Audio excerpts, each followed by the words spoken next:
नमस्कार। न्यूज़ डंका में मैं महेश विचारे आप सभी का स्वागत करता हूं। मित्रों, आज पूरे देश भर में जो माहौल है वो है चुनाव का माहौल। और हम लोग देख रहे हैं कि पंजाब में चुनाव हो रहे हैं, गोवा में हो रहे हैं, मणिपुर में है। लेकिन सबसे ज़्यादा चर्चा जो है वो है उत्तर प्रदेश के चुनाव की। भाजपा, समाजवादी पार्टी, ये दो पार्टियां जो है इनमें प्रमुख तौर पे हम देखेंगे कि टक्कर जो है वो रहेगी। आइए, इसी उत्तर प्रदेश के अब तक तो 4 चरण के चुनाव हो चुके हैं। इसी बारे में हम लोग आज चर्चा करेंगे हमारे इस वार्तालाप में। और इसके लिए हमारे साथ न्यूज़ डंका में जुड़ी हुई हैं कल्पना सिंह जी। कल्पना सिंह जी एजुकेटर हैं, स्वतंत्र लेखिका हैं और नमामि नर्मदा संघ की राष्ट्रीय उपाध्यक्ष भी हैं। तो आइए उनसे बात करते हैं उत्तर प्रदेश के चुनाव के बारे में। नमस्कार। जय हिंद। अभी तो माहौल सब चुनाव का है, हमने तो 2-3 बार इंटरव्यू भी किए हैं अलग अलग मुद्दों पर। तो उत्तर प्रदेश में ये जो चुनाव हो रहे हैं वो पूरे देश का माहौल जो इसके वजह से बदल जाता है जब भी उत्तर प्रदेश के चुनाव होते हैं तभी। तो किस तरह से देख रही हैं? अभी अभी तक तो 4 चरण हो चुके हैं। हाँ जी, आपने बिल्कुल सही कहा कि चुनाव तो 5 राज्यों में हो रहे हैं, पर जो सबसे ज़्यादा चर्चा जहाँ बनी हुई है वो उत्तर प्रदेश की है। और उसका रीज़न भी है कि वहीं से लोकसभा का रास्ता खुलता है। तो जाहिर सी बात है, सारी पार्टियां जितनी भी हैं वो सारी अपनी ताकतें उत्तर प्रदेश में लगा के रखी हुई हैं। तो इसीलिए ये चुनाव बहुत ही अहम है, ना कि उत्तर प्रदेश के लिए, संपूर्ण भारत के लिए। तो हर एक नागरिक के लिए, भारत में बसे हर नागरिक के लिए ये बहुत ही अहम चुनाव है। तो मैं भी उसको बहुत ही महत्वपूर्ण मुद्दे की तरीके से देख रही हूँ। तो अब तक तो 4 चरण पार हो चुके हैं, अभी आगे भी और भी चरण आने वाले हैं। और भी जो होने वाला है वो हम लोग देखेंगे क्या हो रहा है। लेकिन अब तक के इसमें आपको क्या दिखाई दे रहा है कि समाजवादी पार्टी और भारतीय जनता पार्टी, जिनका चेहरा योगी आदित्यनाथ है, तो किस तरह से देख रही है?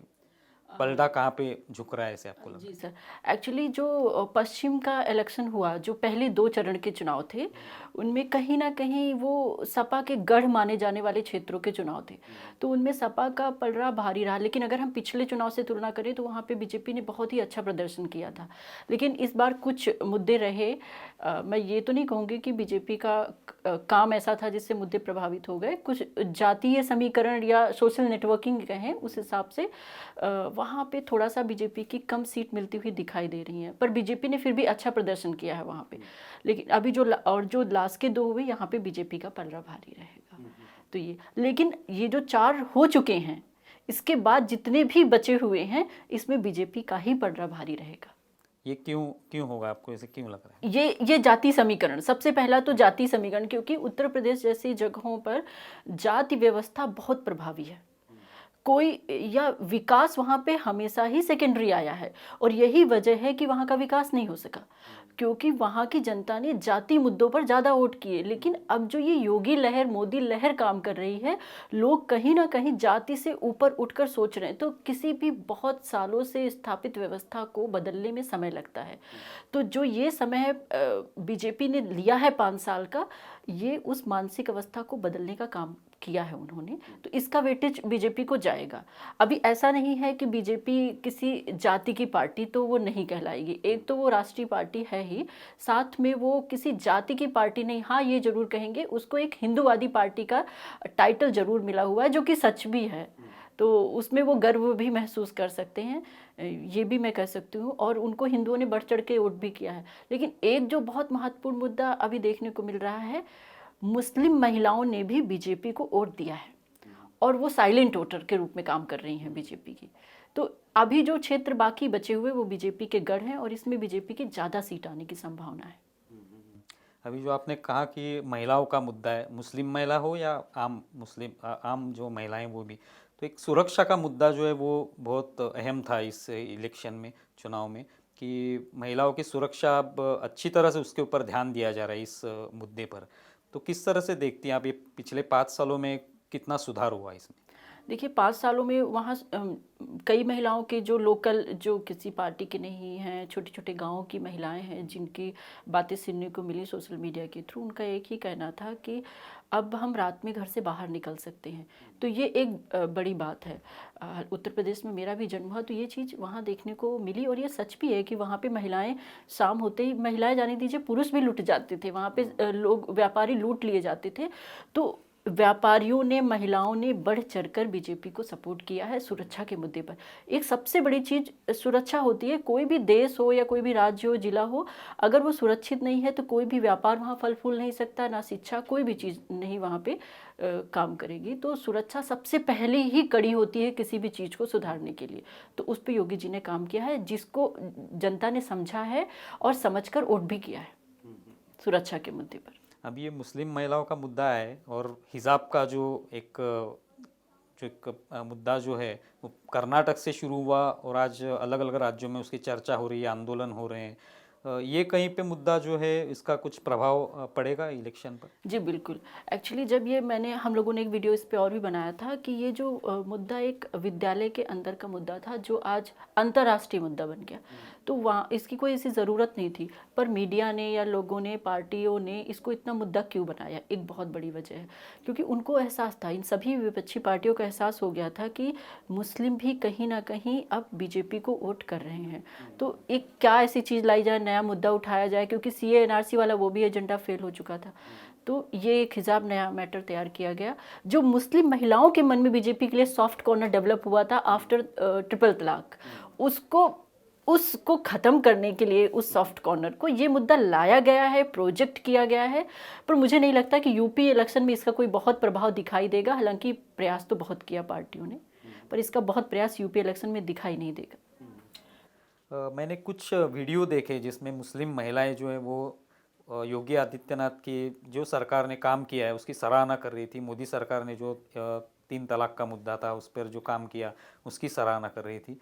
तो जिस तरह से आपने कहा कि वो साइलेंट वोटर हैं, तो ये वीडियो आने के बाद भी उस तरह से माहौल नहीं तैयार होता, क्योंकि जो प्रमुख मीडिया है पूरे देश भर में वो ये दिखाना नहीं चाहती। वो हिजाब का मुद्दा जो है वो ज़्यादा उसको उछाल दिया जा रहा है। इसके बारे में क्या कहेंगे? देखिए, सबसे पहली बात कि जो मुस्लिम महिलाओं को ये हिजाब पे टारगेट वो खुद बन रही हैं या उनको बनाया जा रहा है विपक्षी पार्टियों द्वारा, ये तो एक अलग बात है। पर अगर बात करें तो मुस्लिम महिलाएं खुद घर में ही बहुत प्रताड़ित हैं।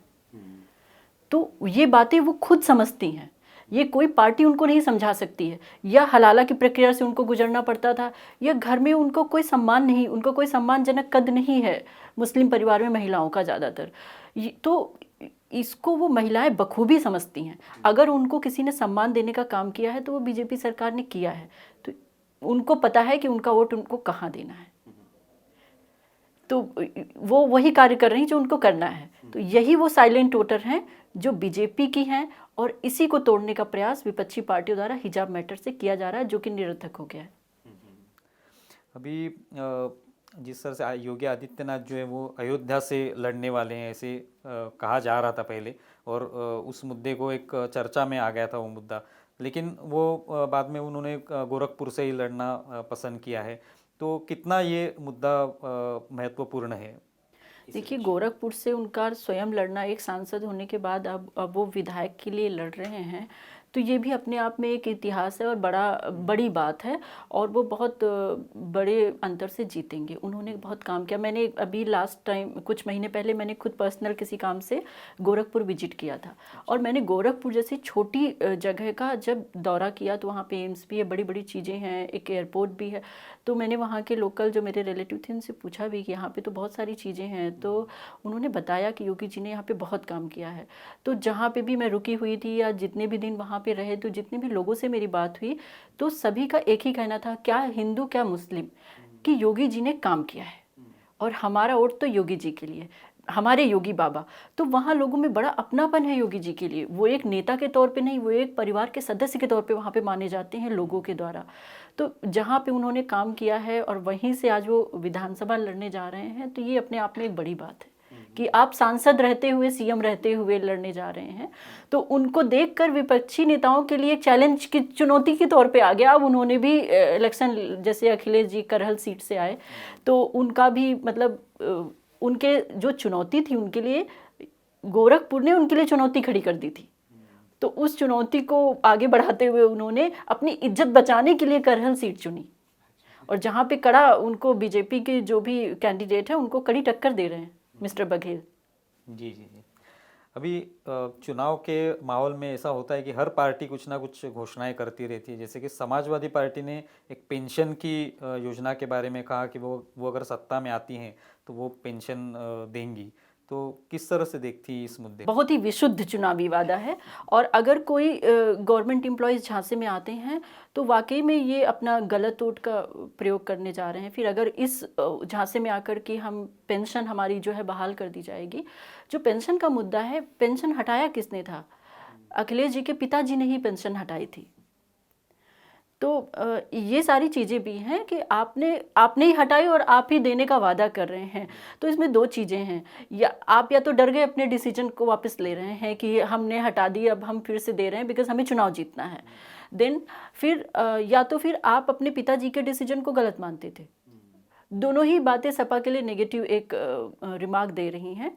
और सपा का कार्यकाल तो खैर बहुत ही ऐसा रहा कि जनता बहुत ही त्रस्त थी वहाँ से, ना तो सुरक्षा थी ना सिक्योरिटी, लॉ एंड ऑर्डर की बहुत ही बुरी स्थिति थी वहाँ पे।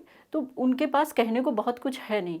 अगर मैं बीजेपी की बात करूँ तो सबसे पहले जो मुद्दा आया कि गांव में लकड़ी से खाना बनाना पड़ता है, आंखें ख़राब हो रही हैं या ईंधन की व्यवस्था नहीं रहती, कई बार जब बारिश होती सूखी लकड़ियाँ नहीं मिलती, घर घर में गैस पहुँच गई, वो मुद्दा ख़त्म हो गया। फिर बच्चों के पढ़ने के लिए बिजली नहीं रहती, लोगों ने चिल्लाना शुरू किया लाइट नहीं है, लाइट नहीं है, लाइट नहीं है, लाइट आ गई, वो मुद्दा ख़त्म हो गया। फिर पानी नहीं, बहुत सारी आज भी भारत में ऐसी जगह हैं जहाँ पे पीने के पानी की व्यवस्था नहीं है, यूपी में भी ऐसी जगह हैं, पानी पहुँच गया घर घर। बुंदेलखंड में पानी बहुत बड़ा फैक्टर था, वहाँ भी पानी पहुँच गया, वो प्रॉब्लम भी सॉल्व हो गई। लोगों ने कहा कि रोड नहीं है अच्छी, रोड भी बन गई, वो प्रॉब्लम भी सॉल्व हो गई। फिर तीसरा मुद्दा आया कि भाई, अगला मुद्दा जो आया कि खाने अनाज व्यवस्था कोरोना के समय पे, और खुले हाथों से सरकार ने अपने खजाने लुटाए जनता के लिए, और अनाज उनके खाने पीने की व्यवस्थाएं करी गई, पानी की व्यवस्था, उनके खाने की व्यवस्था, फिर बच्चों को मुफ्त शिक्षा, जो भी सब कुछ तो पहले से भी था खैर, और उसको और अच्छा किया गया, अच्छे लेवल पे किया गया। तो जो विपक्षी सरकारें मुद्दा उठाती थी वो मुद्दे ही खत्म कर दिए गए। फिर लड़कियां सुरक्षित नहीं है, वो मुद्दा भी खत्म, सारे गुंडे बदमाश आज जेल में हैं।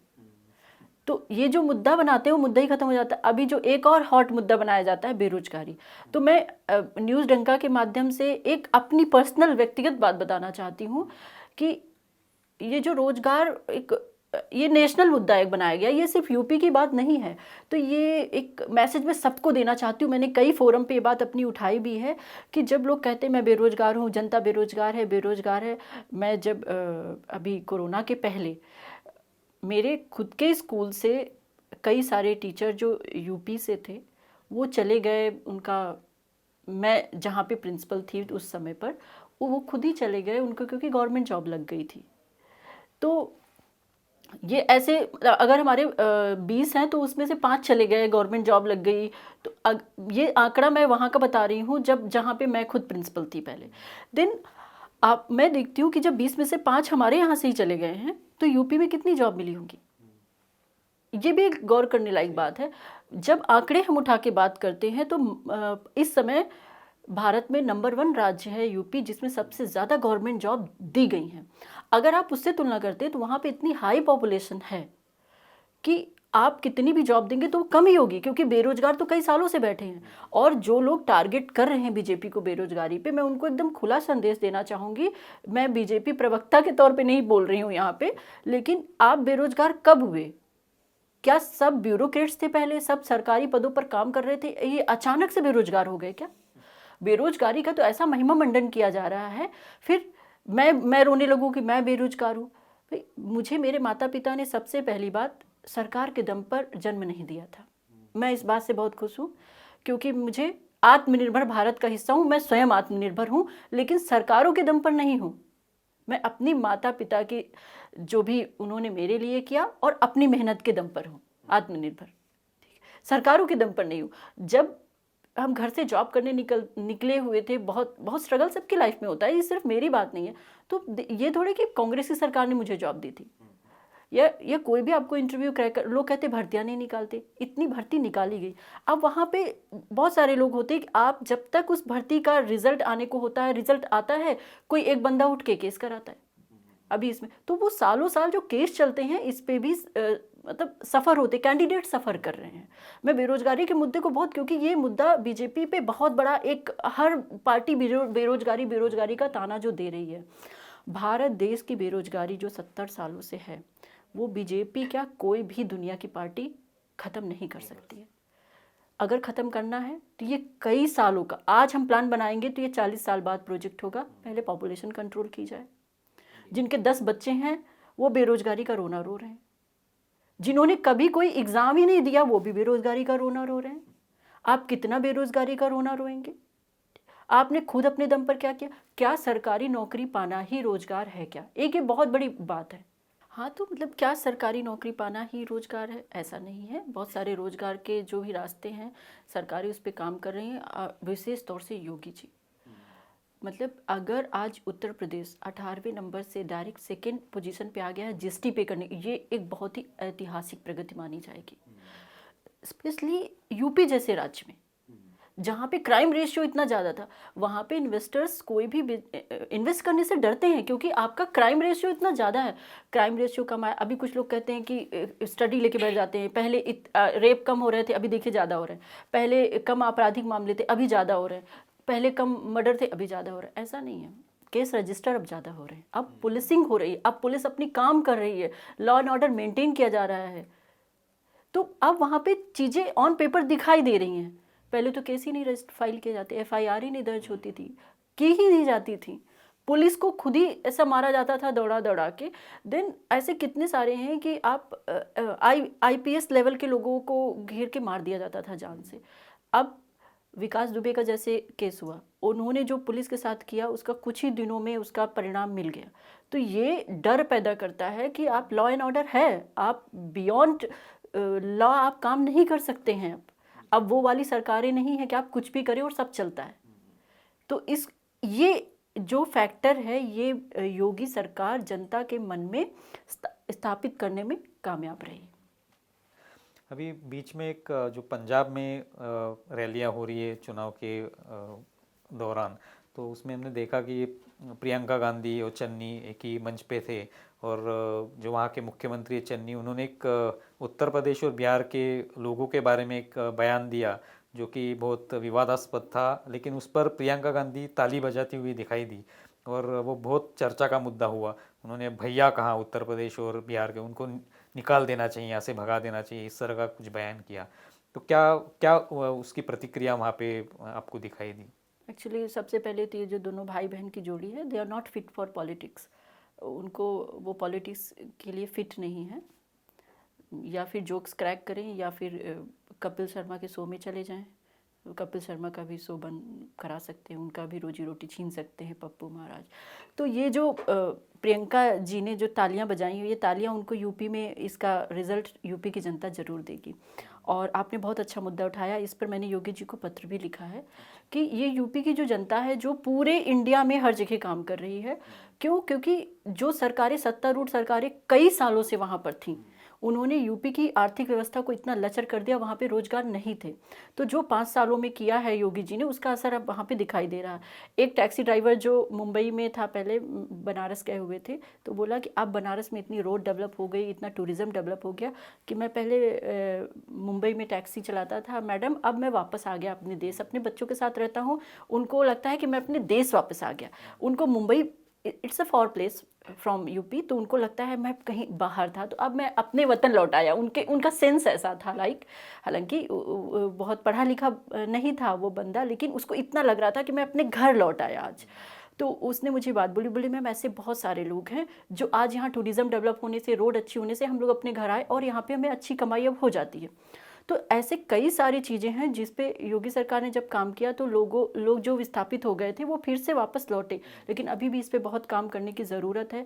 ये जो लोग चाहे महाराष्ट्र से हो चाहे यहाँ पंजाब, अभी पंजाब तो नया ये बात निकली है, पंजाबीज में ऐसा पहले नहीं था, या दिल्ली से केजरीवाल सरकार जब कोरोना काल में इनको खदेड़ा गया, अब बाहरी करके आप हर बार इनको खदेड़ा जाता है। तो योगी जी से एक निवेदन है कि आपने अच्छा काम किया है, सराहनीय काम किया, और इतना अच्छा इस बार के उसमें कर दें अगली बार सरकार आते ही कि यूपी के लोगों को यूपी छोड़ के ना जाना पड़े, ताकि उनके जो लोग अपमान करते हैं, ये अपमान बहुत ही पीड़ा देता है, खासतौर से जो लोग यूपी से जुड़े हुए हैं। इस पे योगी जी को काम करें, ऐसी मेरी उनसे निवेदन है, और वो ज़रूर करेंगे। उन्होंने ऐसा यूपी के लोगों के मन में एक उत्साह जगा दिया है, एक उम्मीद की लौ जला दी है कि अब यूपी के लोग यूपी में रह के काम कर सकते हैं बिना डरे, एक सुरक्षित माहौल में। तो उम्मीद है कि आगे सत्ता में तो आनी ही तय है योगी जी की सत्ता, बट आगे इस चीज़ को आगे बढ़ाते हुए इस पर सबसे ज़्यादा काम इसी पे किया जाए, इतने रोज़गार डेवलप कर दिए जाए कि यहाँ के लोग वहीं रहें। जी जी बिल्कुल। अभी और एक मुद्दा उसमें आ रहा है कि समाजवादी पार्टी और बाकी जो वहाँ की पार्टियां हैं, बसपा हो, ये सभी तो है ही, लेकिन अभी शिवसेना जो है वो मैदान में उतरी है। अभी आज ही आदित्य ठाकरे हैं और उनके साथ जो अलग अलग उनके नेता जो है संजय राउत वगैरह, ये सभी लोग वहाँ पे हैं। वहाँ पे प्रचार सभा जो है वो हो रही हैं।